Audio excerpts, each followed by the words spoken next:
Good morning, everyone, and welcome to this meeting of the Lifelong Learning Committee of Perth and Kinross Council on the 26th of May 2021. It's still being held by virtual means. Can I remind members and officers to mute their microphones throughout the meeting unless you're speaking, and advise that today's meeting is being live streamed and recorded and will be available on the YouTube channel following the meeting. I have an apology for today from Councillor Reid, and Councillor Ahern is substituting, and an apology also from Mrs Audrey Macaulay. Do we have any other apologies or substitutions? Not seeing any. Nope. Can I now ask Linda Brown if she'll take a roll call of all those attending today's meeting, and if members could ensure that they confirm their attendance once the name has been called, that would be helpful for the record of the meeting. Thank you. Good morning, members. When I call out your name, please confirm that you're present. Councillor Ahern? Present. Councillor Baird? Present. Councillor Liz Barrett? Present. Mr Jack Bell? Present. Mr Andy Charlton?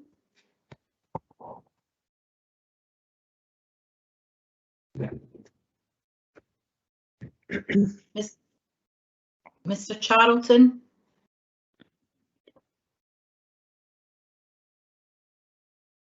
I'll come back to Mr Charlton. Councillor Duff? Present. Mr Adrian Ferguson? Sounds like someone's trying to get through. Mr Ferguson?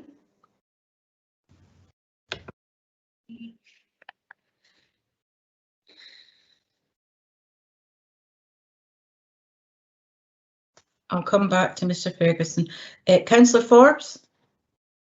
Present. Mrs Pat Giles?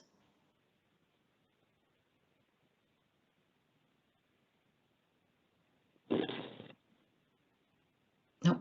Mr Martin Gowrie?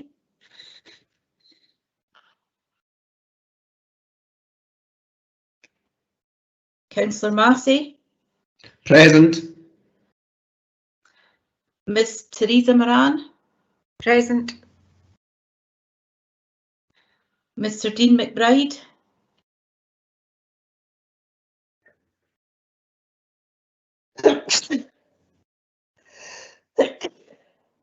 Councillor McDade? Present. Councillor Pover? Present. Councillor Purvis? Present. Councillor Rebick? Present. Councillor Sarwar? Present. Councillor Shires? Present. Councillor Simpson? Present. Miss Carolyn Weston? Present. Right, can I just go back to some of the non-elected members and check again? Is Mr Adrian Ferguson present?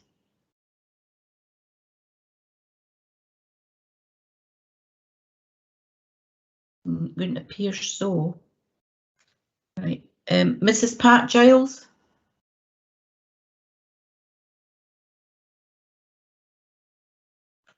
Mr Martin Gowrie?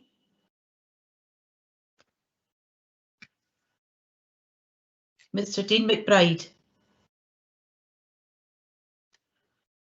Well, convener, the names have been called out twice for those members, so Okay. I take it they're not here. Thank you very much, Linda. Thank you.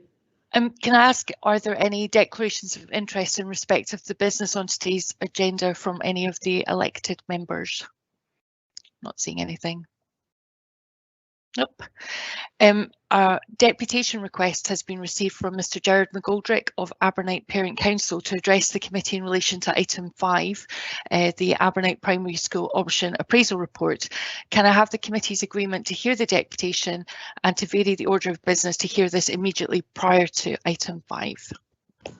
Agreed. Thank you. Agreed. Thank you very much, which takes us on to the minutes of the previous meetings, which feel like quite a long time ago, some of them. So the first set of minutes we have are the revised copy of the minute of the Lifelong Learning Committee of 20th of January 2021, which was circulated on the 20th of May. There was an amendment to the minute which recorded that under item 2, Councillor Simpson had also paid tribute to the late Councillor Henry Anderson at that meeting, and we asked that that was added in as a note. Can we agree those minutes? Agreed. Thank you. Can we note the minute of the meeting of the Joint Negotiating Committee of 8th December 2020? Agreed. And then thank you. Item 4, can we note the minute of the meeting of the Perth and Kinross Children, Young People and Families Partnership of 4th December 2020? Noted. Yeah. Thank you. That takes us on to our one paper for today, which is paper 5, the Abernite Primary School Option Appraisal. As we've agreed to, is Mr. McGoldrick in the meeting? Hello? Yep, I presume that's you, Gerard, is it? Hi there, yeah, I got kicked out by phone. It's just... Okay, I was just checking you were there. If you just give me 1 second. Can I just remind members of the committee that you can put any relevant questions to Mr. McGoldrick, but must not express any opinion on the subject until Mr. McGoldrick has concluded and left the live broadcast. We'll ask Audrey to bring Mr. McGoldrick in, but he is now present, and I believe you're joining by telephone. So if everyone can make sure that they are muted, just so that we can pick up the sound quality, that would be very helpful.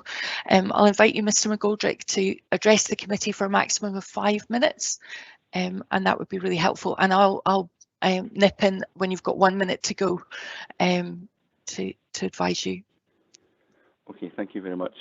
Thank you for hearing my deposition today. I'm the Parent Council Chair for Abernite, and really I wanted to talk about the school, its future, and how to make it sustainable and grow. So at the moment, school's thriving. We've got 9 P1s coming next year, so the future is extremely bright. The head teacher is doing an amazing job with the school. She's turning it into a kind of outdoor learning, lots of things going on, fire pits and bug hotels and tarps, etc. But the 2 things that I wanted to talk about today was really growing the school. Currently, the projections in the council's report were about 20 kids for the next few years. The capacity is 44. As you know from previous depositions, and the council receives over £3,100 per child in a rural school from the government's block grant. So it's in both their interests to grow the school, to get extra funds, and to make it a thriving school for everyone to enjoy. 2 ways of doing this, which I think are really important. One is the catchment change.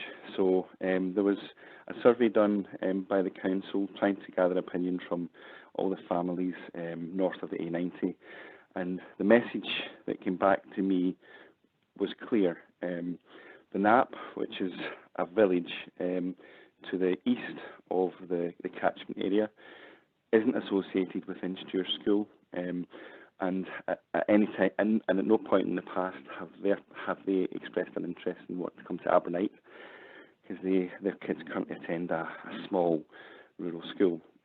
All the responses, which there were, I think, 3 from north of the A90, were positive, which didn't include the Knapp area. So what I'm seeking is a catchment change that includes the area to the north of the A90, not including the Knapp. And I think that would be the most sensible way forward to give the school access to more children. We're also, I mean, half the kids that are coming from next year are from out of boundary, so it is an attractive option for many parents. The second thing I wanted to talk about was the nursery provision that they were asked to look at. Now, it was clear to me at the outset that building a nursery for Abernite was never going to fly because it costs a lot of capital. Integrating it into this existing school was going to be difficult, because then you affect capacity and the current setup of the school. So after the last lifelong learning committee meeting, I approached the council and councillors to look at the option of a forest nursery, which is outside. So it's a new learning experience, which happens in different authorities. I've got one in Cooperangus. It's small scale, there's no capital cost, and the council looked at a few different areas where it could be sited. Unfortunately, the actual area that it should be sited was we never actually thought of, and it's really what the school uses at the moment. It's in the playing field. So there's an area next to the school which is perfect for outdoor learning, which requires no capital investment, and in my opinion, and I think it's been expressed before by other members, would secure the long-term sustainability of kids, a pipeline of children coming into the school via nursery and into the class. So I guess in summary, what I'm looking to do is not spend any capital money, get a catchment change, have an outdoor nursery, and get more kids into the school, which in turn generates revenue from the Scottish Government. And I think that's in everyone's interest. So I was hoping to share PowerPoints with you today or join the meeting virtually, but unfortunately your rules don't allow that. So I hope I've conveyed the information in the best way I could today. Thank you very much, Mr. McGoldrick. Does that conclude your comments? And we can move to some questions to you from elected members and others, if that's okay. Yes, that would be great. Thank you. Can I ask members of the committee, if you have any questions, if you could put a Q in the chat function, that would be helpful.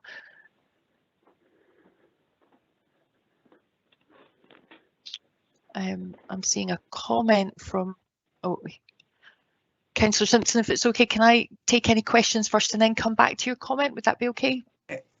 Convener, my comment related to the roll call, in fact, so if you could take it at the very end of the meeting, I'd be very grateful.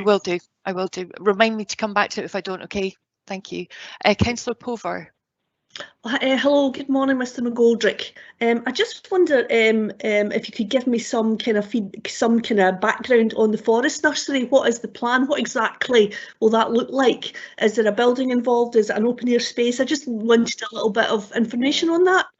So basically, the outdoor learning, the kind of forest nursery or the outdoor experience, is just a series of. There's no buildings involved. It's kind of homemade type tarps and shelters and areas and equipment and mud kitchens and just an outdoor space. I mean, there is existing areas within the school that does provide shelter if the weather is extreme. It may involve a polytunnel. I don't know. We might do that via the parent council. But the point is that there's no buildings involved. There's no capital infrastructure required to have it or do it. That's really helpful. Thanks very much for that. Any other questions from members of the committee for Mr. McGoldrick? Councillor Rebick. Thanks, Convener. Morning, Mr. McGoldrick. I'm just curious as to how the general mood of parents is currently, because it's great news that we've now got more pupils in the school, but I'm just wondering if there's a positive mood here, or is there some angst around catchment review and nursery, given the papers that came out last week. I'm just trying to gauge the general mood of parents, if you don't mind. I know that's a broad question. But. Yeah. So if you were to ask me what the mood was like the week before the papers came out, extremely high. I mean, all the teaching staff are getting trained up in outdoor learning. We're all actively, we're building various things in the school. We've actually got an event this Sunday where the community is doing various things. A lot of parents built a whole mud kitchen area for the future kids for next year. So extremely positive. Obviously, when we heard the news, we were all deflated because what we're asking for doesn't involve money or spend, and it fits with the direction of the school as it is. I guess you could say that we're extremely positive and optimistic about the school, because it is a wonderful place. The staff are amazing, but we just need that extra little bit of vision, maybe, to kind of take it to the next level. Thanks, Mr McGoldrick.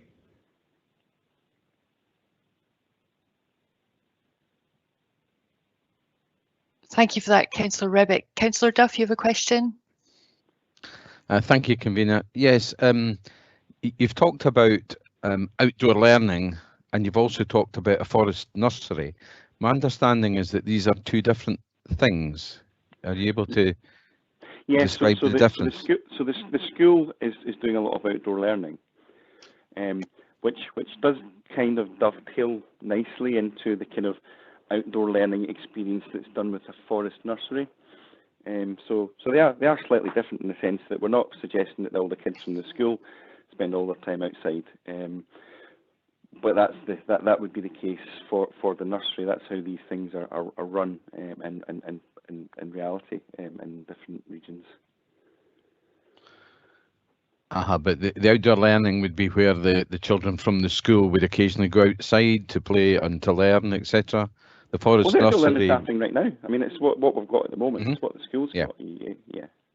Yeah. But the forest nursery would be slightly different from that. It would be generally speaking, outdoor all of the time. Yes, and it would be in its own discrete, separate area, but next to the school. So access to toilets, etc., wouldn't be a problem. Okay, thank you. Councillor Forbes. Thanks, Convener. Good morning, Mr McGoldrick. Can I ask a bit more about the outdoor nursery plans? And do you see that involving a completely separate nursery teacher? And where would the cost for that come from?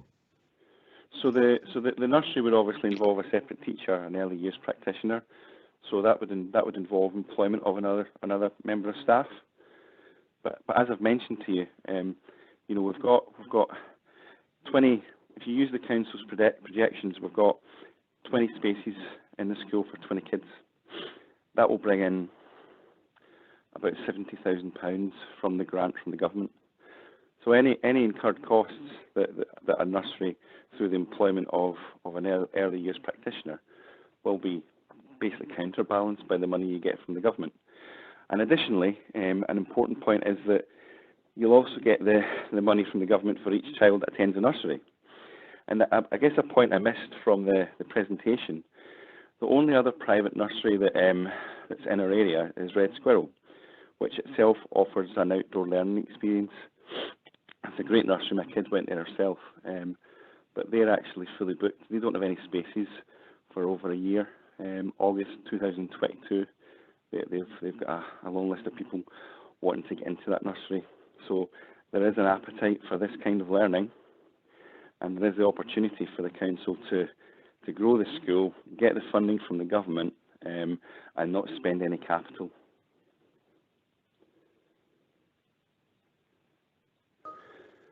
Maybe it's a question to one of the teachings, to Sheena's group, but I believe that in addition to the £3,000 per child at primary, nursery kids get £6,000 per child.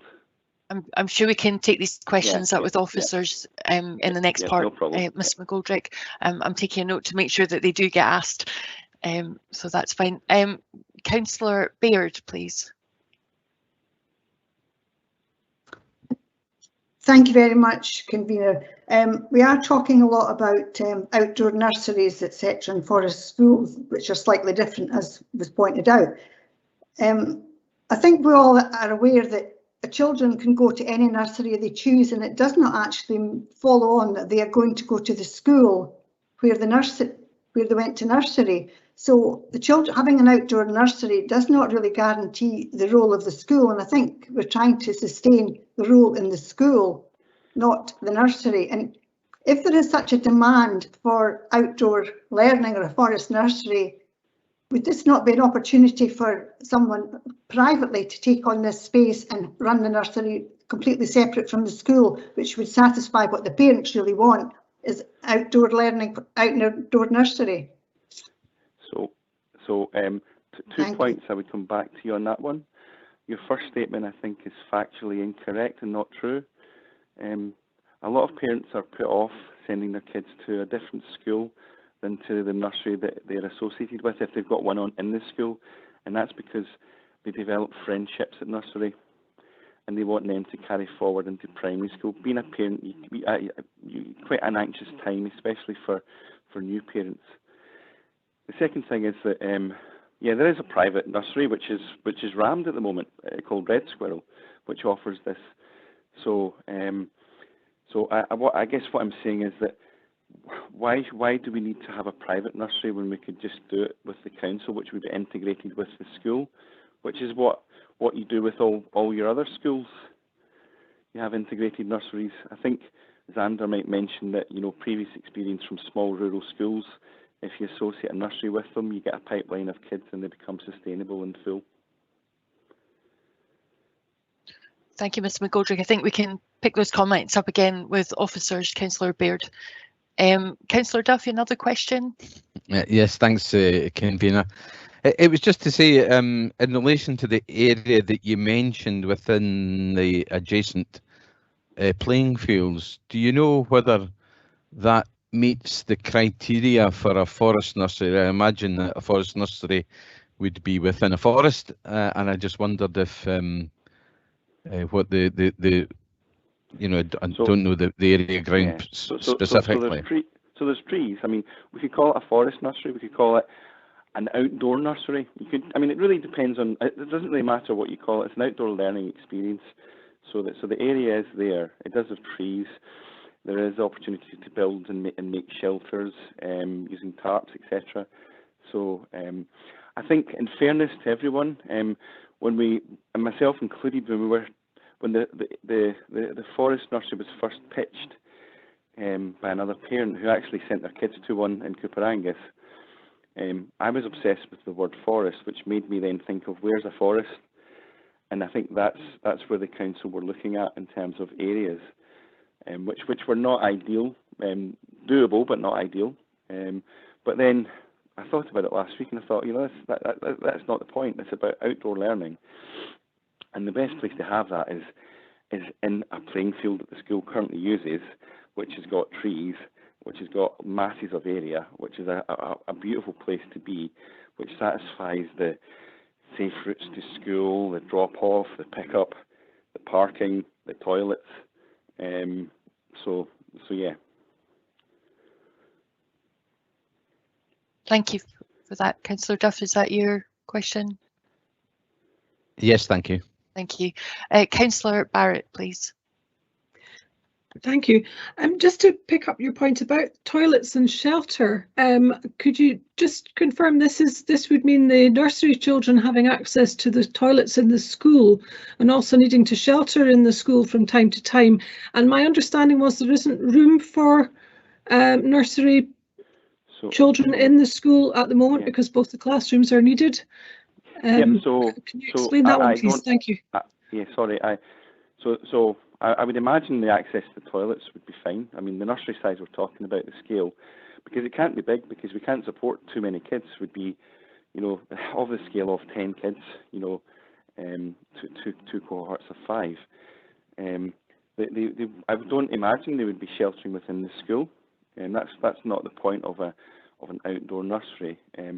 But there are areas, and existing areas within the school grounds that do have and can provide shelter. And actually one of my ideas that I wanted to pursue as a parent council, and we'd probably do it via the national lottery, would be a polytunnel, a polycarb.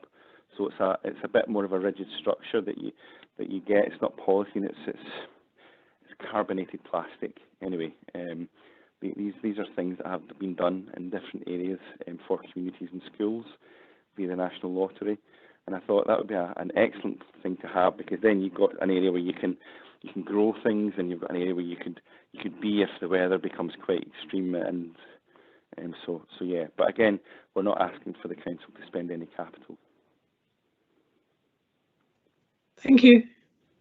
Thank you for that, Mr. McGoldrick. I think one of the positives of what we've just all been through over the last 14-15 months is the enthusiasm that schools have all, right across Perth and Kinross and supportive parent councils in terms of developing our outdoor learning offer, which is already pretty well established in many schools, but it's really exciting for us to, to see it growing further, and particularly to hear, from parent councils such as Abernite, the enthusiasm for developing what is on offer in schools.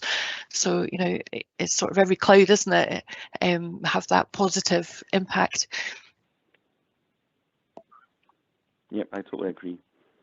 I think when you've got a great staff with a great vision and enthusiasm, you can do anything you want, and then sky's the limit. And I like to think that Abernite especially is supported well by the community and the parents. Absolutely. Well, I think a lot of the points that have been raised in questions we'll take up with officers in the next part of discussion of this paper, Mr. McGoldrick. So on behalf of all of us, I'd like to thank you very much for your comments this morning, and I dare say you can log on and watch the rest of our deliberations on online. So thank you very much on behalf of all of us. Okay. Much appreciated. Thank you, everyone. Hope we all Thank have a you. nice day. Thank you. Thank you. Bye.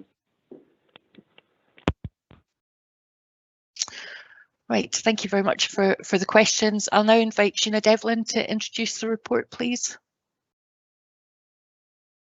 Good morning, everyone, and thank you for that introduction, convener.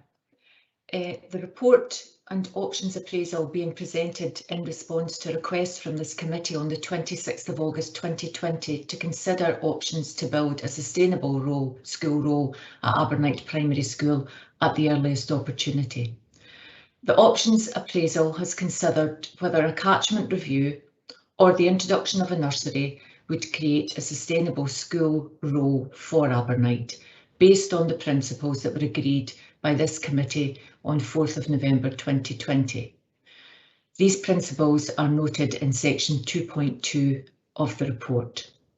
Approximately 500 households were contacted to seek the views of parents carers on a potential catchment review and introduction of the nursery. The report also draws attention to the increase in the school role from August 2021 and the expectation that the role will be maintained in future years. The report also notes that a nursery is not required at this time, as based on the responses from parents carers, the introduction of a nursery would not necessarily contribute towards a sustainable school role for Abernite Primary School. Thank you, convener. Thank you, Sheena. Can I now move to ask elected members, and based on the questions earlier, I think there will be a number of questions. Can I ask if there's any questions on the report, and if you could put a Q in the chat function, that would be helpful. And we've got quite a number of officers available to answer questions, so I'll try and field them appropriately. Okay, so the Councillor Forbes. Convener, I think Councillor Barrett was before me. I think that was possibly from the last batch of questions. Ah, right. Okay, my apologies. Yes. Thank you, convener. Sheena, can I ask if you can give us any information regarding the plans for the outdoor forest nursery, whatever phrase we use? Would the care commissioner, or whoever oversees these things, would they have an interest in that? And what do you think their view would be? If I could just say, first of all, Councillor Forbes, I think it is important to note that Abernite Primary School, and Councillor Shires mentioned this in relation to a number of other schools across Perth and Kinross, the quality of the outdoor learning at the primary school is really very good and is growing and developing, and we're seeing that widespread across different schools in Perth and Kinross, and that is really, really encouraging to see. In terms of understanding that there's differences between that which is outdoor learning, which, you know, any school can undertake learning outdoors, that which might be an outdoor nursery, or that which might be a forest nursery, then all nurseries require to be registered with the Care Inspectorate. So you're absolutely right. There would be a significant interest for them, and there would be standards of registration that would require to be met if a nursery was to be established. So I think we need to just be clear about the difference between establishing a new nursery provision or outdoor learning provision as it's currently being undertaken, with whether that's Abernight or a different primary school. And either Sharon Johnson or Ben Scott are here, and either of them can contribute to this as well. I think it would be helpful to hear from Sharon or Ben about the national standards, because I don't think it's quite as simple as perhaps some of us might think. I mean, I personally have had experience of using a private provider for this, and I'm aware that it was a bit more than a bit less basic than some people might think, but it'd be helpful to know what the national standards are. Sure, and convener, just to say also that there are a number of established and registered outdoor nurseries across different parts of Perth and Kinross, and Ben will be able to give a bit more information. It is something that we are looking at across Perth and Kinross in terms of what additions we might in future want to make to any ELC provision across the whole of the area. But in terms of some of the specifics, then I'm sure Ben would be able to give you some specific information in relation to what those standards are that would be required to be met. Thank you. Thank you. Over to you, Ben. Good morning, everyone. You're absolutely right. The Care Inspectorate would have a vested interest and want to be fully involved in any registration for an outdoor setting. I think it's important to note that an outdoor nursery would be discrete and distinct and separate, and the registration would be such, and therefore it would be unlikely that there would be connecting to the school for toileting, etc. So it's important to note that it would be distinct and separate and have its own registration requirements, which do require some sort of outdoor structure. When we're talking about 3- and 4-year-olds, you'll appreciate that there's a need for a meal in the day. You'll appreciate that there's also 3-year-olds that might need, and indeed some 4-year-olds that might need sleep and rest. So all of these things have to be taken into consideration when you're looking at an outdoor nursery. It's likely that utilities would be required.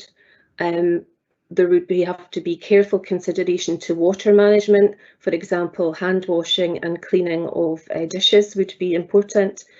Toileting and nappy changing need to be considered. And so the Care Inspectorate would be supportive of negotiating and discussing any progress with an outdoor nursery, but it isn't quite as simple as just setting up because there's a space.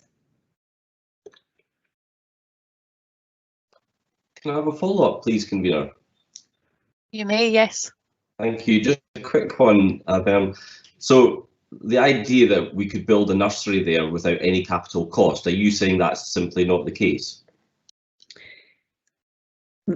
It would be it's going to be less than putting one into the school, but it's not going to be no cost. Okay, thank you, convener. I think just following on from some of this, it might be actually helpful if there could be an elected members briefing perhaps on outdoor learning, because it's obviously an area that is going to become more and more important. I mean, there's huge amount of good practice already across Perth and Kinross, but it might be helpful if we could maybe request that at some point in due course. I've got Councillor Sarwar next, please. Yeah, thank you, convener. I did have a few questions, but a lot of them have been answered, and as you say, a briefing I think would be really helpful. Just one quick thing for my question, just a point of clarity. It's not Cabranga. So I think what Mr. McGoldrick was referring to is the private outdoor nursery Wee Sparks in Woodside. So it's not linked to our schools. Is that correct? Yes, that's certainly my understanding. Officers are nodding. Yeah. Okay, thank you. So my question was about the provision of nursery and childminding in particular in the area, and I just wondered if a little bit more could be said about that. We got the impression from Mr. McGoldrick that there was a real need with Red Squirrel being full, and I just wondered what the provision of childminding was, and also what the relationship with the school is for those childminders, and you know, if there's a way of just increasing that relationship as we go forward. Sheena, I notice you've got a C in the chat as well. Is that in relation to this question or to the previous? Sorry, it seems to be running quite slowly today. It is running slowly. It was in. I'll pick that up later, convener. It was in relation to the briefing. I was just going to make some connections between various different things that I think a briefing could be useful for. Thank you. Okay. So on the question of the childminding and other ELC offer, Sharon, Ben would be able to pick up on that. Thanks, convener. Within the Cardiff Gowdy ELC community, there are 2 childminders in partnership with us at the moment, and there is 1 funded provider, private nursery. There are other childminders within the area, but they are working with children out with the age group for coming into partnership. So as I said, there are currently only 2 who do not live in the Abernight area, but certainly we are constantly looking to increase our childminding offer. With regard to the private nursery in the area, recent discussions with them have alerted us to the fact that they are full, but they have also communicated with us that they intend to increase the registration in both indoors and outdoors, and that's a plan that they have come up with to ensure their own sustainability within that area. Thank you, that's really helpful. Okay, I've now got Councillor Purvis followed by Councillor Rebick. Okay, thank you, convener. My questions are on, I've got 2 questions on the catchment review. Are you want all questions on? I wonder if it would be helpful to complete the questions on the nursery first, and then I'll come back to the catchment review. Would that be? It would just seem a logical kind of to allow us to discuss the nursery and then discuss the catchment review, if that's okay. Okay, thanks.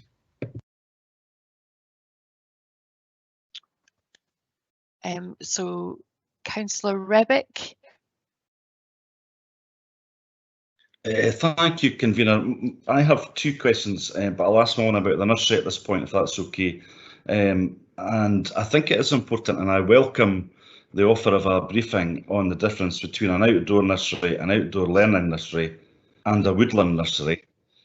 I'm wondering if we can have some, even if it's just brief clarity on the nuance of that, given that we're deciding today whether whether we should be accepting this paper, that at this point there is no nursery provision, although I understand from the paper that there's provision for doing that at a future date. But I do think it's probably important that we have at least a little bit of discussion on the nuance of the difference between those 3 things today, if it was felt appropriate.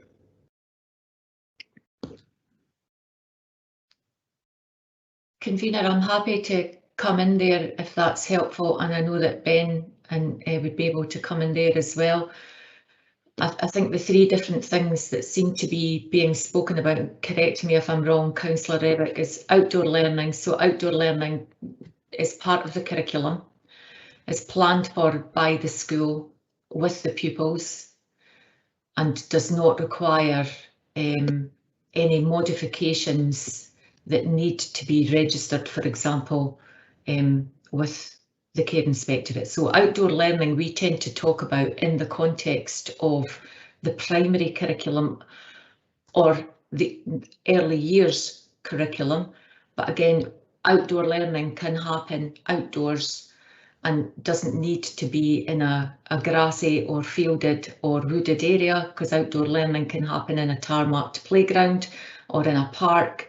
Or so I guess that's a planned, so therefore it's a formal part of the curriculum, but it doesn't come with specific requirements, if you like, to allow that to happen. Yes, you would have some specific resources and equipment to support that, obviously. So outdoor learning happens probably in every school in Perth and Kinross, and most, if not, well, in fact, all nurseries in Perth and Kinross as well. When you're talking about a nursery, you're talking about the establishment of a specific nursery provision, which, if it's outdoors, is predominantly, almost exclusively, but not for absolutely everything, in an outdoor environment, but still is required to meet the specific standards of the Care Inspectorate for registration as a nursery. And so any new nursery that is to be established anywhere in the country requires to be registered with the Care Inspectorate, and that's actually the fundamental difference between outdoor learning, which is part of the curriculum, and the establishment of a new statutory provision, if you like, that requires to be registered by the Care Inspectorate. Then you get into more subtle differences about what's the difference then between outdoor and forest, and it's fundamentally about the abundance of trees. And I know that might sound quite simplistic, but you can have an outdoor nursery that needn't have a lot of trees, absolutely. Forest schools, as they started out, were indeed about learning within wooded areas, because that's a core part of the kind of learning that is undertaken. So I hope that's helpful. And Ben, there's probably other things that I've missed that you want to come in on to make that differentiation clear. Thank you. I think you've described it really well, Sheena, but the only thing that I could potentially add is that, you know, in the context of a traditional nursery, there is an expectation that all children have access to outdoor learning, and in the best situations it's free flow, where children can, you know, come and go independently, making their own choices about their learning environment. In an outdoor nursery, the understanding is that it's full immersion into learning through the environment and nature, which is quite different. And just to add to what Sheena said about forest nurseries, forest nursery is really just a subset of outdoor nursery, and an outdoor nursery in its widest sense is that full immersion into learning through the environment and nature. Thank you, that is very helpful, both. Thanks very much. I have a second question, Convener, but it does relate to the catchment review, and I'm kind of seeking clarity on where we are with that in the papers. So when it's opportune, I would quite like to ask that. Thanks, Convener. Okay, I'll bring you back in at that point, Councillor Rubbick. Okay, so I've now got Councillor Massey followed by Councillor Pover. Thank you, Convener. If the provision of an outdoor forest nursery was to be given the go-ahead, do we know what the situation regarding land ownership in the vicinity of the school is? I'm not sure who that's a question for. Is that for Carol, Karen, Scott? I don't know. I've got a list of people who might be able to help. Carol's the first one out the traps. Yeah, I can answer it, Councillor Shires, Councillor Massey. We have made some inquiries into land ownership in forested areas near the school.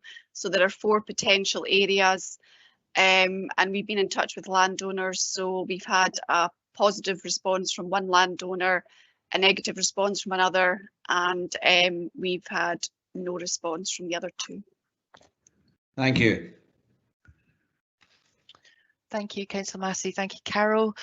Councillor Pover, followed by Councillor McDade. Thank you very much, Convener. I just wanted to clarify that if a nursery is not considered feasible for Abernite Primary at this particular time, will that remain on the agenda after the catchment review when it might become more feasible? Convener, I can come in, and I would also ask Ben or Sharon to come in as well, if that's appropriate. Thank you. Okay, Councillor Pover, you'll note the very last recommendation in the paper talks about not at this time. One of the things that we do have to do constantly every year is look at the provision across all of Perth and Kinross in all of the ELC communities and understand demand and need, and therefore there would be the possibility of different establishments being established at different times depending on need in different areas. So I think the paper is worded in such a way that would mean that this would not be a never, but rather it's about at this time. And the other thing to say, and I mentioned this in my introduction, and then I'll pass over to Ben to see if there's anything else, was that one of the principles was about understanding from the exercise we undertook as to whether or not a nursery would in fact contribute to a sustainable role. And what we don't have from the consultation that's undertaken so far is evidence to support that. We did have a number of parents who said that regardless of whether there was a nursery at the school, they would still send their children to the school. And that's been different to what's happened in other areas where people have been quite explicit to say that yes, a nursery would in fact be something that would then encourage them to send their children to the school. So we did get different information back in the pre-consultation to that which we've had in other similar consultations. And Ben may wish to add something further about just that ongoing review of ELC provision in Perth and Kinross. Thank you. Thank you. Thanks, Sheena. Just to add that on an ongoing basis each year when ELC registrations open, the central team monitor that very closely to ensure that there is enough capacity and flexibility for parents in each of the ELC communities.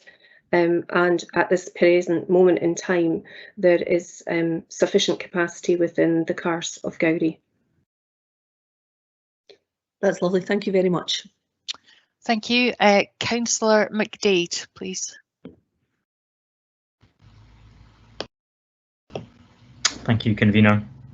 My first question is a follow-up to Councillor Baird's question to the Chair of the Parent Council earlier.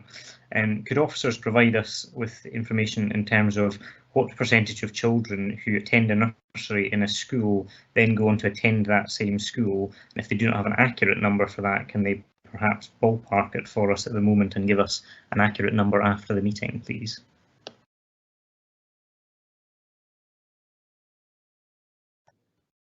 Convener, that's not a level of detailed information that I certainly have today. I don't know if Ben has that kind of information.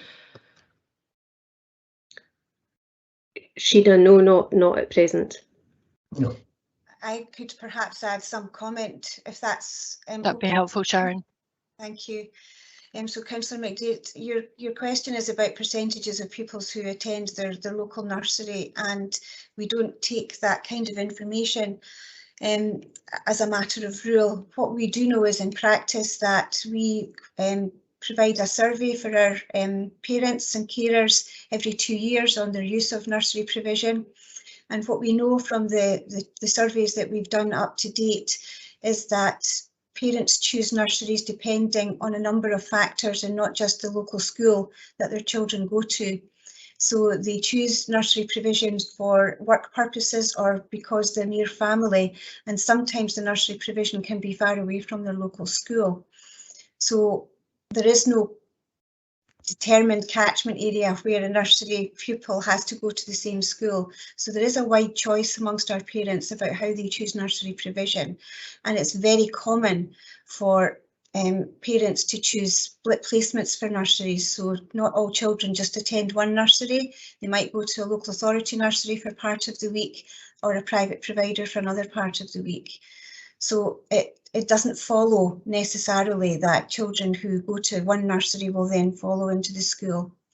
It is possible that where friendships are made, parents might make a choice to choose to go to a local school because of nursery friendships, but very often those nursery friendships in one nursery follow through into the local school. So it's very difficult to make a determination about what percentages would take place. We would have to undertake an exercise to provide that information for you.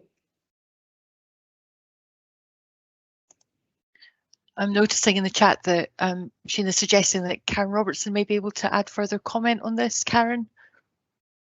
Thank you, Convener, and thank you, Councillor McDade.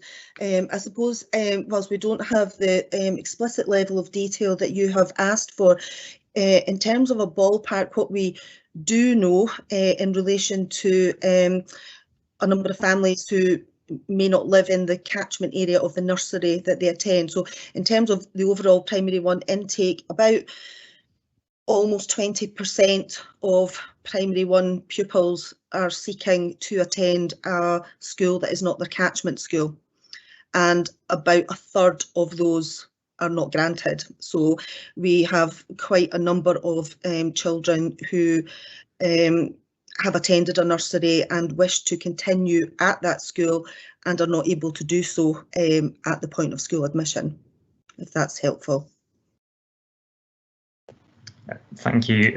Yes, no, I think that is provide helpful. My question wasn't actually around necessarily their local catchment school, but it was around where they went to nursery and then went on to. So that's very helpful. Thank you.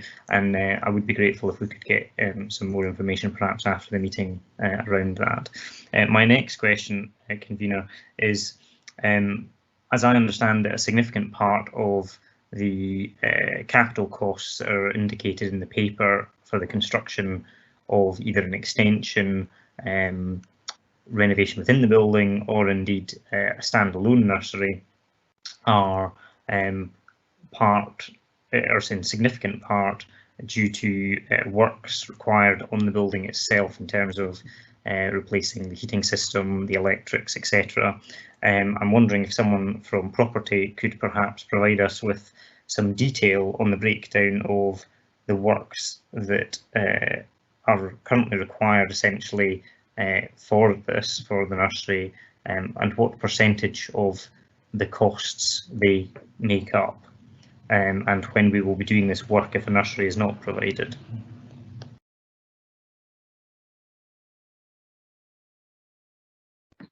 Not sure who's best placed to answer that, Sheena. Apologies, Convener. Scott Nichols here today from property. Thanks, who would Scott. be able to pick up on that? Thank you. Yeah. Morning, Convener. Morning, Councillor McDade. So I think there was 2 or 3 questions in there.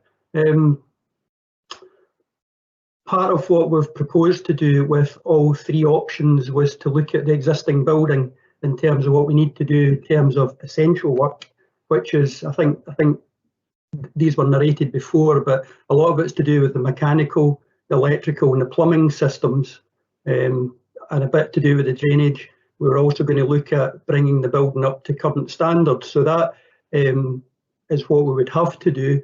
What we've also allowed for is doing work that will try and future-proof the building, if that's the correct term, because we're obviously looking at the Climate Change Act and what that brings in terms of carbon emission targets, not just in 2045 but in 2030, which is only 9 years away. So there's an element of work in there to do with working on the roof, working on the walls, working on the floors. So there's substantial costs in there related to the existing building. But I think your question was related to what the percentages are, and I would need to probably go away and calculate that out if that's okay. And I can also give detail as well about what's included both in terms of essential work and what's included in terms of the kind of future-proofing works. But we see that just, we've done that because of best value. If we were going to be building a nursery either within the building as an extension to the building or standing alone, we wouldn't want to, we'd want to use the opportunity of construction works to do the work to the existing school and to avoid disrupting the school in future. But I can provide the data you're looking for as a separate adjunct to the meeting if that's okay. Yeah, no, I think that would be very helpful. Thank you, and I appreciate that it's not the most straightforward question in the world, and I think really what I was getting at there was that obviously people might look at that figure and think that's an awful lot of money for a nursery, but it's actually not about the nursery provision itself necessarily. It's about all of the other parts that we need to do to the building to make it be able to accommodate that extra capacity and that extra provision. So I would be grateful for the detail that you've offered, but that was helpful. Okay. Thanks for that, Scott. Thanks, Councillor McDade. I think if that's all the questions on the nursery section of the report, that takes us on to the catchment review element. Now, it is my intention to move our suggested revisal to the recommendation at point 2 at 6.6, which I do when I come to move the actual report. I don't know whether it would be helpful for members to see that at this stage, if that would help frame the, your thoughts on any questions that you have, or if you just want to move straight to questions. I'll take my guidance from, yeah, okay. I thought that would probably be helpful, Councillor Ribbick. Can I ask Committee Services if you can share my suggested revision to the officer's recommendation? Can people see that? I see Audrey's got that. I don't know if it's just me, but my screen seems a bit all over the place today. I'm not perhaps seeing things in the places I would have thought they would be, but I'll give you a second just to read that.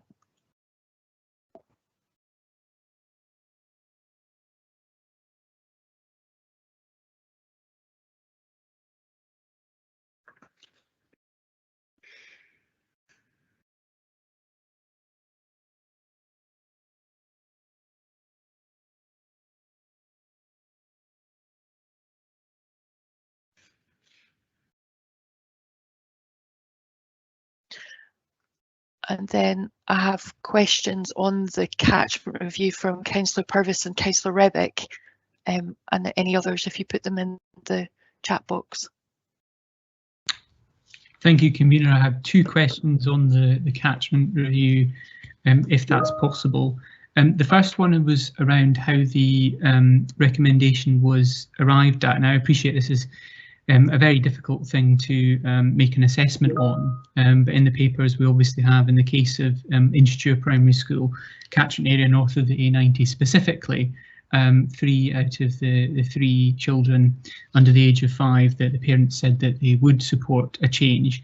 And if I refer back to the scoping exercise that was done in March, in our paper that we received in March 2018, we had 8 out of 10 that were supportive of a change. So while we can't say that those people who didn't respond would be supportive, I presume we also can't say that they would not be supportive. So I'm just trying to get a better understanding, because it's a very short narrative in the report itself, as to how that recommendation was arrived at.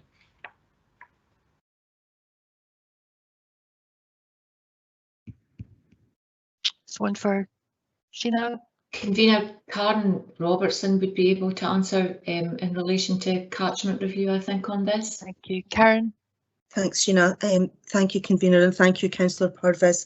I suppose what I would wish to, I suppose, reflect upon, you will be aware in terms of the information gathering as part of this pre-consultation. This is the 4th time that we have asked some of the same people for their views in relation to catchment areas and primary education. And in each of the previous 3 consultations, there have been challenges made in relation to the outcome and the analysis and assessment of those consultations. So in bringing forward the report to Lifelong Learning to agree the principles, we have taken account of the feedback that we've had in relation to the previous consultations. So I think in relation to initially that not all families may have participated with children under the age of 5, and in this consultation we have specifically written to individual households whether they had children or not to ensure that we didn't miss anyone. There has also been challenges around the interpretation that no response could be considered no opposition, and the principles within the report were that there had to be an evidenced level of support.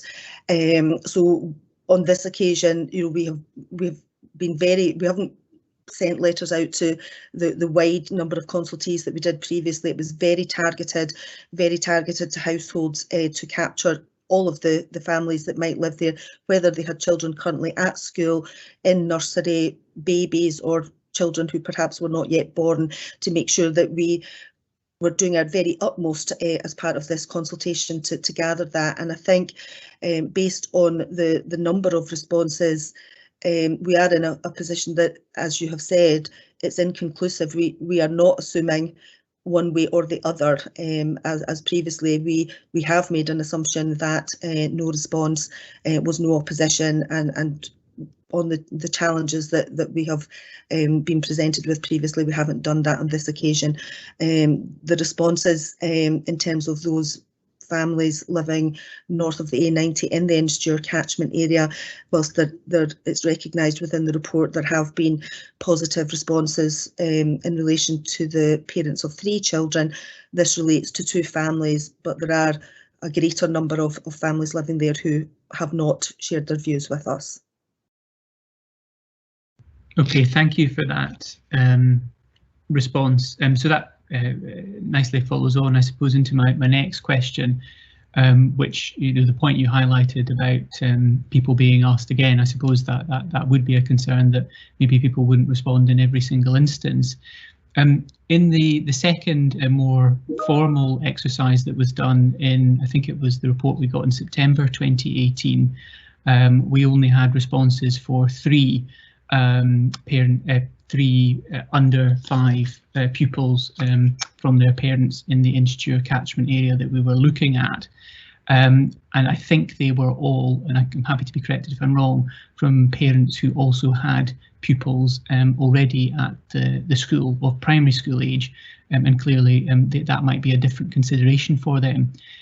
Because we don't have that data from the NHS, it's anonymised. I'm just wondering that if we are to take the decision to go for a statutory consultation, is there any way through the NHS contacting the parents or something like that that would allow that opportunity that was given back in September 2018, the report that we got, for meetings to be held between the parents and council officers of those children under the age of 5? Is there anything we could do to satisfy that? My concern would just be that if, again, these people were not being contacted and didn't have that opportunity, that we might end up with the same result that was at odds with the scoping exercise, where we've had the biggest number of responses. Sorry, that was maybe a bit long-winded, but hopefully you got the point. Well, I understand where you're going with it, and it is a really important point, Councillor Purvis. Thank you. That if the decision of committee today is to move to a statutory consultation, as you rightly pointed out, we've undertaken a lot of informal pre-consultation, and some of that's been very targeted and very specific to families or people living in a particular area. Moving to a statutory consultation, the law determines who we are required to consult with in relation to that. So the process and who we need to consult with legally as a minimum is set out within the legislation. So that will bring in a large number of other families who may not be directly affected by any proposed change to the catchment area, but they are still statutory consultees. However, I think given the amount of pre-consultation work we've done, the amount of work that's been done to identify specific families, we would not want to miss the opportunity of potentially some of those families with very young children who would not then be statutory consultees by law, because the law states that we would only be required as a minimum to consult with parents of pupils currently in attendance at either school that would be affected by the change, parents of pupils currently in nursery who would be affected by the change, because it covers the views of parents whose children would be affected in the 2 years preceding a decision of a change. But we have a lot of information that we've gathered during these previous exercises, and we wouldn't want to then not expand upon that to ensure that we were not excluding perhaps the very specific people who have given us a response in the past to the information that we've asked of them. Sorry, Convener, just a very brief supplementary on a specific point there. So in that report in 2018 in September, that table that we've got, the reason given for only having 3 responses from those children under the age of 5 was because of the lack of non-anonymised NHS data. Are you saying that since then we've managed to identify more of those families who would fall into that category? No, that's not what I'm saying. What we did this time to address that is that we wrote to everyone in the postcode area. So we don't have the specific details of the NHS data. We're not provided with that to the level of the child or the address of the child.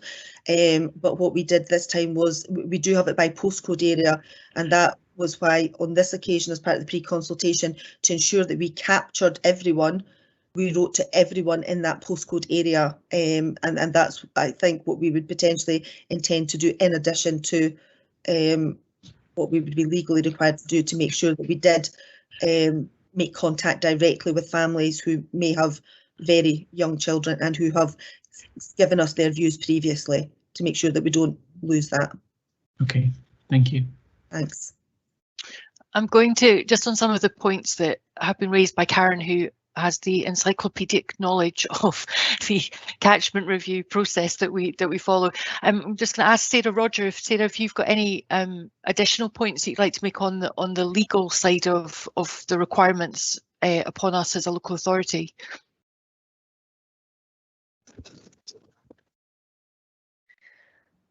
Thank you, Convener. I don't have a great deal to add. I think there was maybe just one point that Councillor Purvis raised that it might be worth coming back on. I think there was a suggestion that the NHS may be able to actually engage with some of those families on our behalf because they've got the data. I don't think that would be possible. I think they're, like us, restricted in what they can use their data for. And I don't think you can necessarily use data that's been acquired for one purpose for something that's unconnected to that. So I don't think that's really going to be something that's achievable, much as it seems like a solution that might be a good solution. I'm not sure that that's really something that's open to either us or the NHS to do. So I think that's the only additional point I would make. I think Karen summarised everything else. Yep. Thank you. Accurately. Yeah. One day we'll maybe get joined up public services. We'll see. Councillor Rebick, followed by Councillor Forbes. Thanks, Convener. My question's really just about clarity, because I've been having discussion with colleagues within the council and out with the council this last week around no nursery provision at this time and no catchment review. And I know it's caused some degree of angst, not least with Abernite parents. So I'm just trying to clarify whether the administration's view is that a catchment review will be done formally now, despite seemingly arguing against that for some considerable time. But if that is the case, I would certainly welcome that. So it's just to clarify that the proposal is now that we will have a formal catchment review. Thank you. Thank you, Councillor Rebick. Obviously, you'll understand the way that these papers are put together, that the officer's recommendations, we do discuss it obviously at the pre-agenda stage, as you'll be aware, but then once the papers become public and we're able to discuss them with a wider arena of people,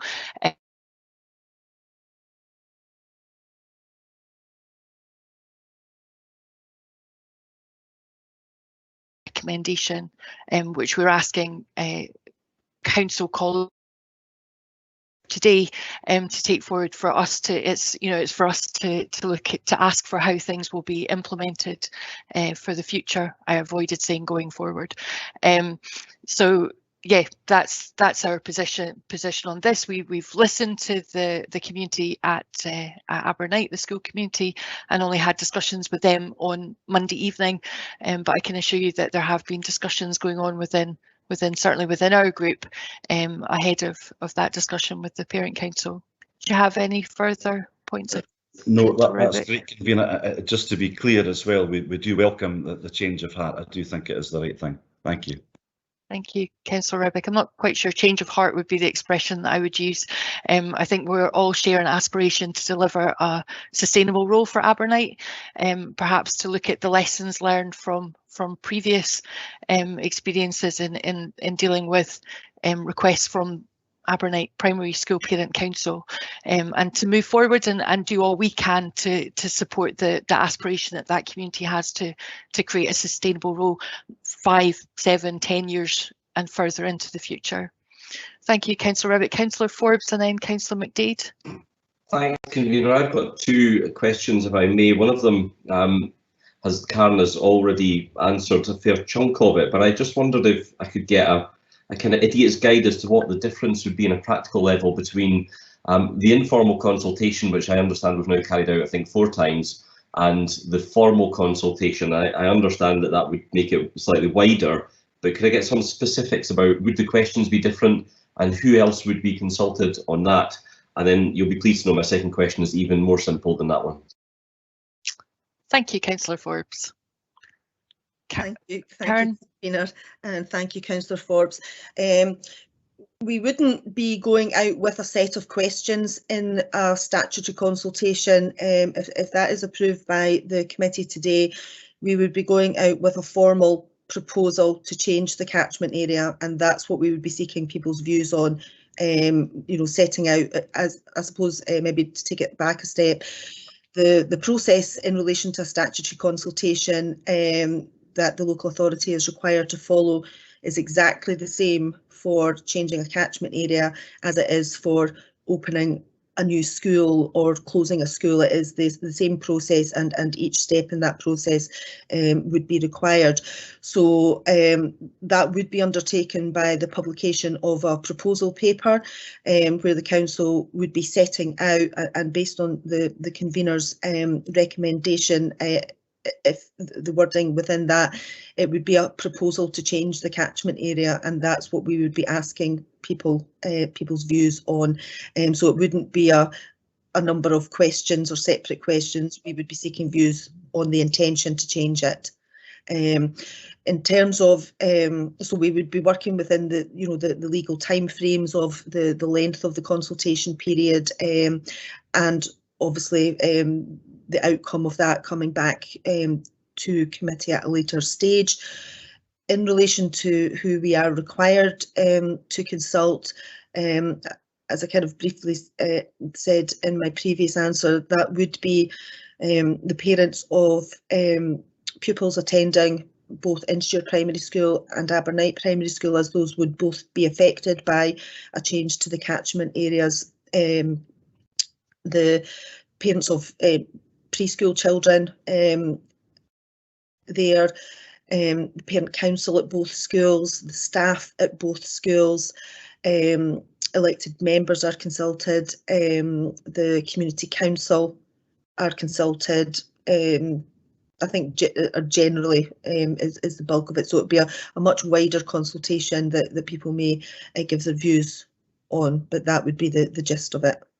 Thank you. Thanks, Karen. That was indeed an idiot's guide for me, so I'm very grateful. My second question is pretty straightforward. If we go ahead and ask the officers to do this, what timescale do you think that would happen within?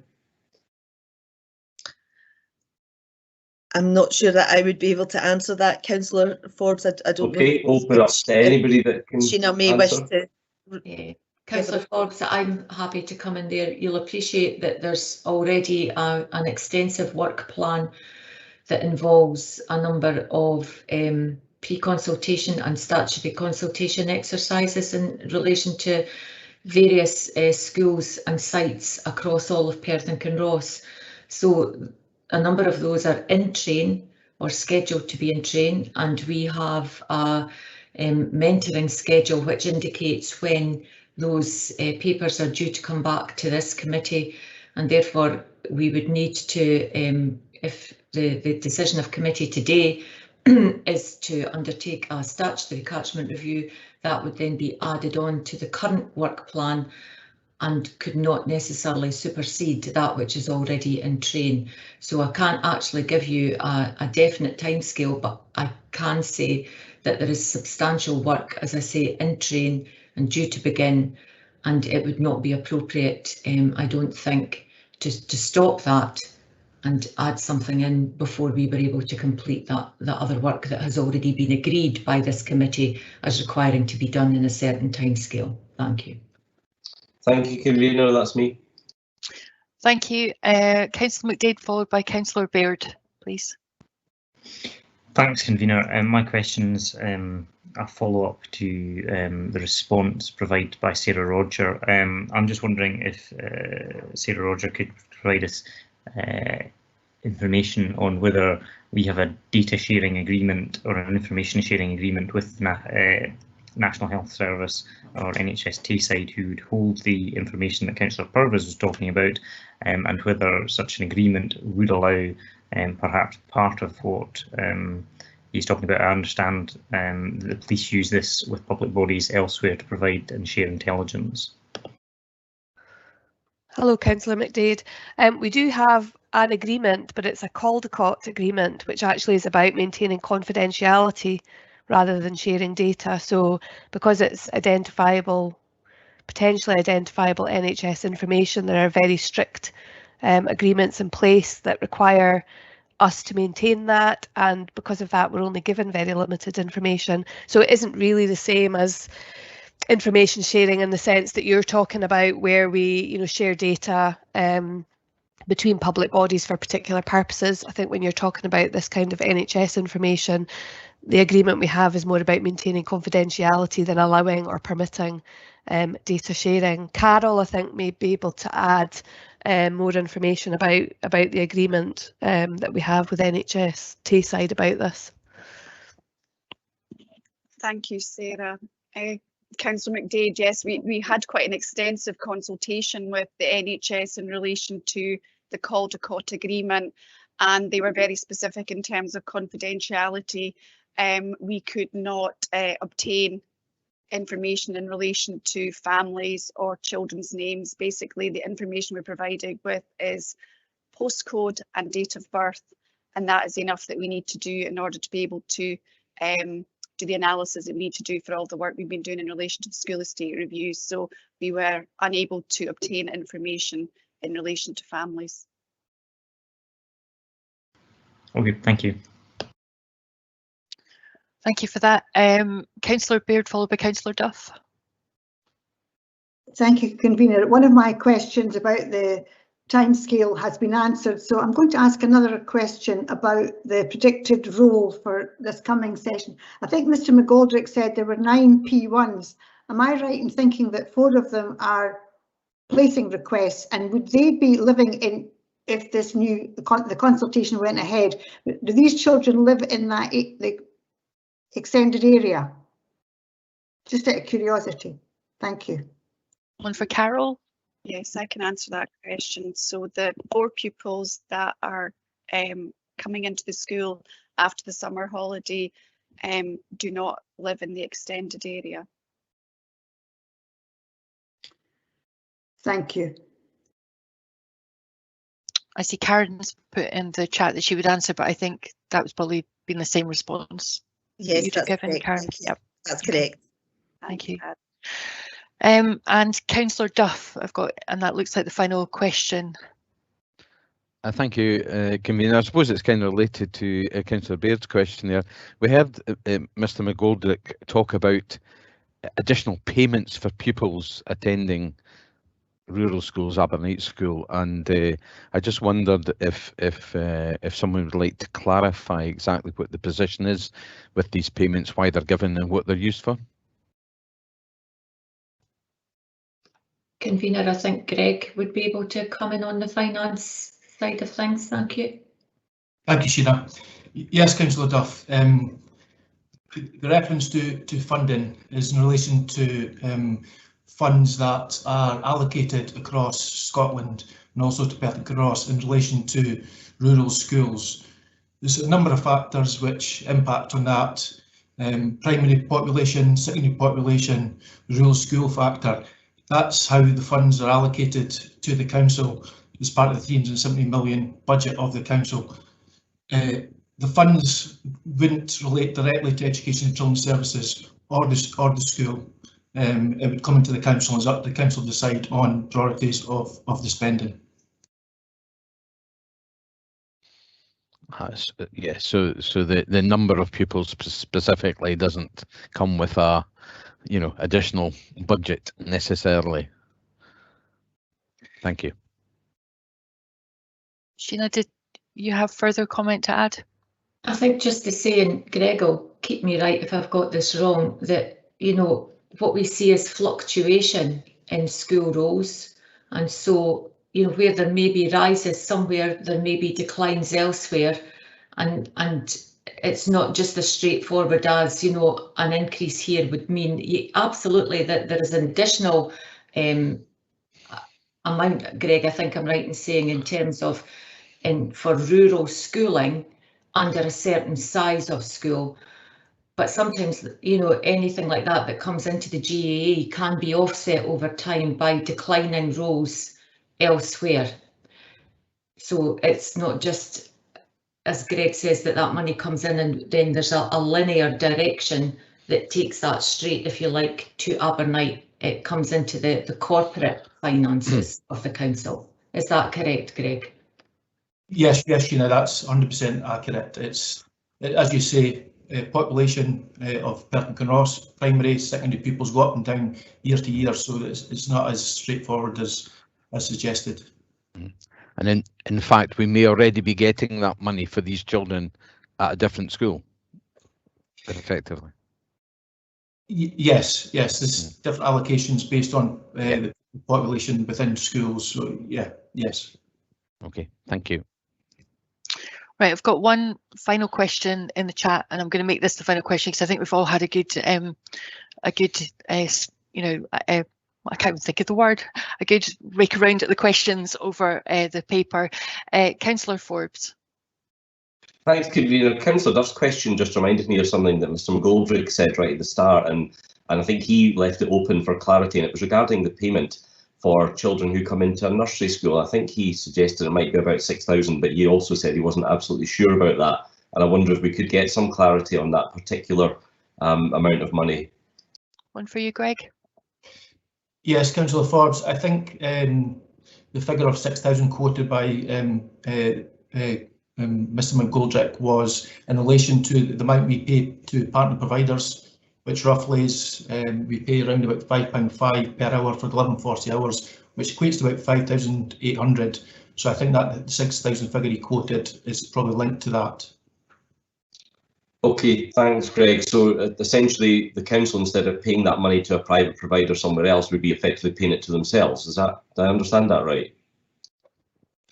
Well, we also use our early years funding to fund the early years provision across Perkin Cross, so it's a mixture of private providers, childcare, and also our own nurseries that we provide.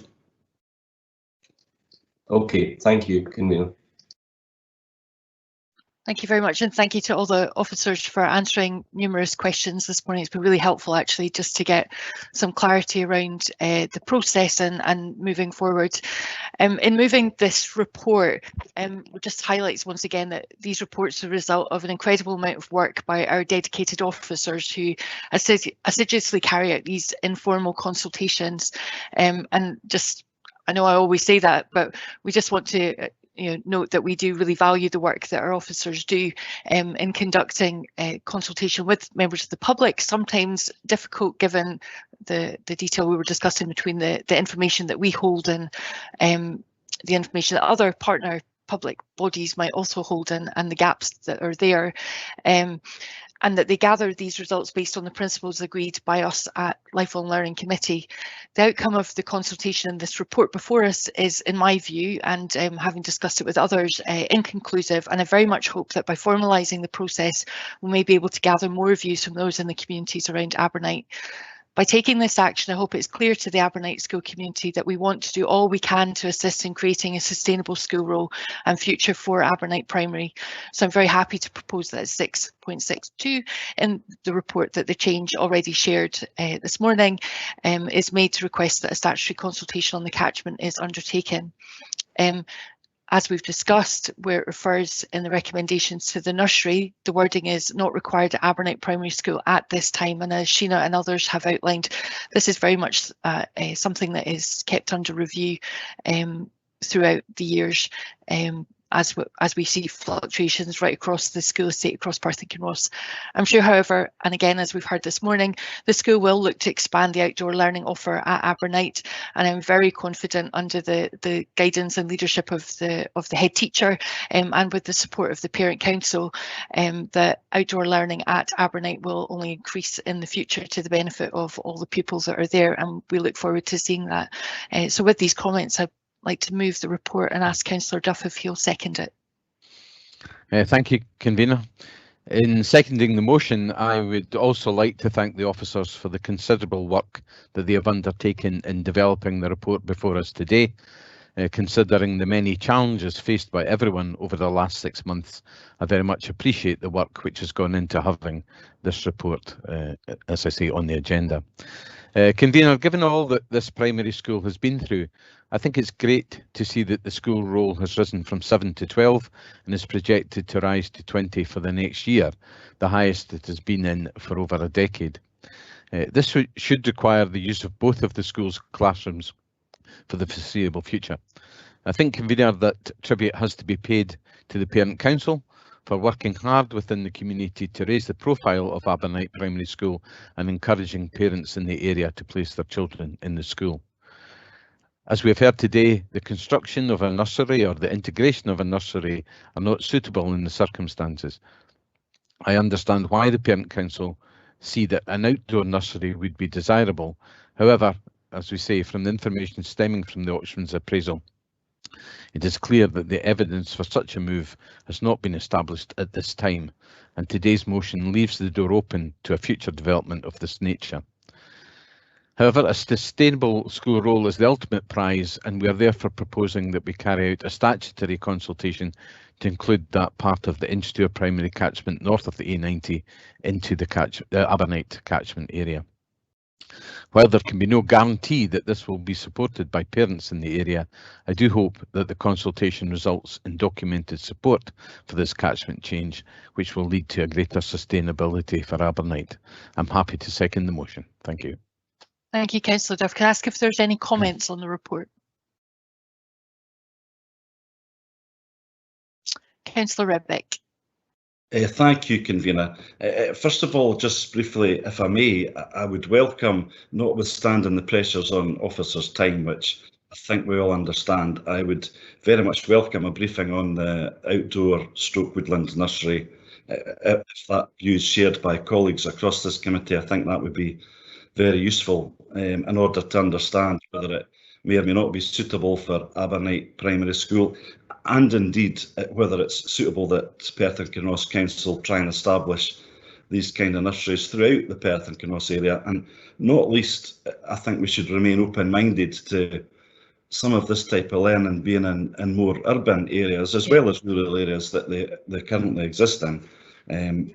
That's just a personal opinion, but on behalf of the SNP group, however, we are delighted that Abernate School looks now to have a future. It has to be said, despite the best efforts of the political administration not to give them that future by voting to close it and then having a judicial review around the reporter's decision to overturn that. However, we are where we are, and it does feel a little bit chaotic, it has to be said as well, the last minute change of heart around the catchment review. However, if that's where we are, we welcome that. We think it's the right decision, and if we're all to move forward together now to try and secure the future of Abernate Primary School, that's something that we would very much welcome nonetheless, and we're happy to approve the paper. Thank you. Thank you, Councillor Redbeck. I'm sure that officers will come forward with proposed dates for a briefing in due course. Sheena, I see a C that's popped up in my box. Are you? It was just in relation to the briefing, if I may. I know we're in comments section and ordinarily I wouldn't come in, but just to say that we will be providing an update in relation to the expansion of early learning and childcare and the rollout of 1140 hours. and we can discuss how we might include within that so that there's a context for all of this and it's not seen as separate. Some information as Councillor Rebick has requested. So we will look to bring that in due course, Convener and Councillor Rebick. Thank you. Okay. We've gone a wee bit off the normal course of debate at this point, but I think we would all welcome that just to give a bit of clarity to our thoughts should we consider similar matters in the future. So thank you for that, Sheena. Okay, going back to comments, Councillor McDade, please. Thanks, Convener, and thank you also for your alteration to the recommendations. I'm very grateful for that and happy to support that change. I think that based on the evidence that we have, this is an appropriate thing to appropriate part to undertake a statutory consultation of, and I think that it's appropriate from my point of view that after 10 years after the Parent Council first asked for the Council to look at a way to provide a sustainable role for the long term, that we are going to undertake a formal statutory consultation to do just that. I would echo others' comments around hoping that people will engage with that consultation process and that it will be a positive engagement process. And I think that Sappernight has demonstrated through the dramatic increase in its role from where we were that it was the right decision for it not to be closed, and that we can now work together to build a strong, sustainable future for it. I am a strong proponent, however, that small rural schools should have a nursery provision, and I am pleased that this recommendation leaves the door open to that in the future. And I think particularly given the interest of the Parent Council and the community around having a outdoor forest nursery, however we wish to describe it, is a really interesting opportunity to make a destination out of this really fantastic little school. And I visited it a number of years ago now when we started this process, I think 4 years ago nearly at this point, and was really impressed by the school. It's got a fantastic setting and grounds. It really is a great, ideally situated place for a rural outdoor nursery, I think. So I hope that we can work with the Parent Council to try and look at whether we can make that an achievable option in the future, and hopefully I also would like to see the building improvements done beyond the essential maintenance and into ensuring that we have a long-term maintenance plan that can be achieved in the near future, so that it has a long and secure future on that front as well. But I think I would just close by saying that I think we, and has already been recognised by others, have a lot of debt of gratitude to pay to the Parent Council and the wider community, because this is one of the communities where the community really did get involved in the fight for their school, and appreciate the work that they've put in, and I think they're finally getting their reward. So thank you. Thank you, Councillor McDade. Councillor Forbes. Yeah, thanks, Convener. Just a couple of comments, if I may. I want to thank the officers for the work they've put into it, and we've established now they've done 4 informal reviews, and are now about to do a formal, hopefully if we approve this, a formal review. So the effort that they've gone to, I think, has to be congratulated, and I thank them for it. I want to thank Mr McGoldrick and his colleagues for the effort that they've put into it. Councillor McDade said they really did get behind this, so I think it's appropriate that we move on to a formal review now, because we have to answer this question one way or the other, and we have to answer it properly, and I think that's the way to do it. And I've taken on board what Sheena said about the workload that's already in train. I completely understand that, but hopefully we'll be able to get some indication of when this may happen in the not too distant future. I want to, while I'm speaking, I will want to just pick up, of course, on Councillor Rebek's comments, and I'm sure he won't be at all surprised for me to pick up on them. And I would respectfully remind Councillor Rebek that it was just 9 or 10 years ago that the Abernite community were begging the previous SNP administration for a catchment review. That was refused, and I think if they had not refused that, we may not be discussing this today. But I'm glad we can put this to bed. I'm glad we can move on, get the answers to the questions that we need to get, and make a decision that will suit everyone in Abernite and make the school sustainable for the future. Thank you, Convener. Thank you, Councillor Forbes. I'm not seeing any further comments in the chat function. So can we, with the amendment to item 2, can we agree the report? Agreed. Agreed. Thank you. Before I conclude, Lewis, at the start of the meeting, that you had something. Thank you very much indeed, Convener. If we can remember back to the roll call, patience is an essential requirement of a Liberal Democrat. I've waited until now. I was just, it occurred to me that I would like an assurance that IT and committee services colleagues offer every assistance and training to encourage and to ensure as good an attendance as possible by lay members. Lay members have always played a very important and a key role in the deliberation of this committee, and I find that if they're not contributing, we are the poorer for it. So I was just looking for that assurance that we are giving them every assistance where possible. Thank you, Councillor Simpson. Christina, can you assist with that? I know that this is the case, so. Yeah, thank you, Councillor Simpson. Yeah, I can assure you that we have offered sessions to lay members to allow them to, to connect to the meetings, but we will offer that kind of support again. Like yourself, we want as many people to be able to participate in the meeting as possible. So you have my assurance. Thank you for that, Christina. Thank you, Councillor Simpson.